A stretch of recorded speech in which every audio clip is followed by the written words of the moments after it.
At a church near Philadelphia's City Hall, activists are being taught strategies of non-violent resistance ahead of the Democratic National Convention. So what are you going to say if you are detained by officers?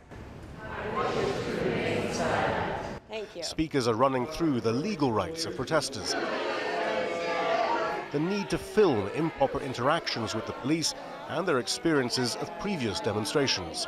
One of the reasons for such preparation, the Republican National Convention held in the same city in 2000.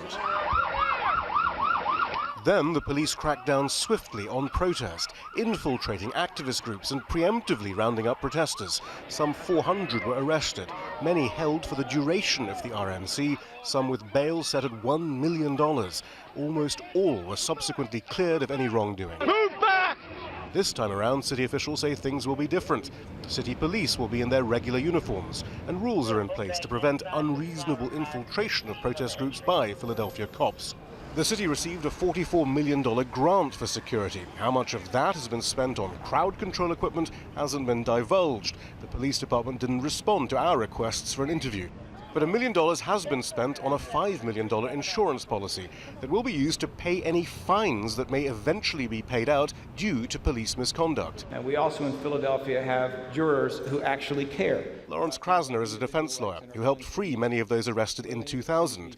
He's skeptical of city officials' claims that arrests will be kept to a minimum and the right to protest unimpeded will be respected.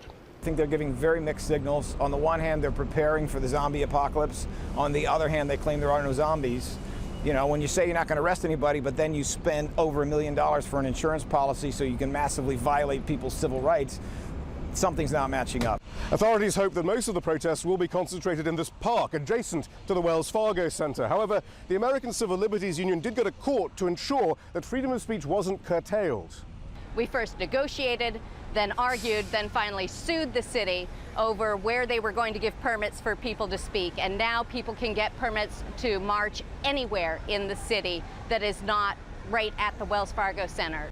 The convention will be occurring 5 kilometers from downtown Philadelphia with a large security perimeter. Traffic and airspace restrictions will be in place. It will be a highly controlled space. The city's pledge to balance security with democracy will now be tested. Shihab, Rattansi, Jazeera, Philadelphia.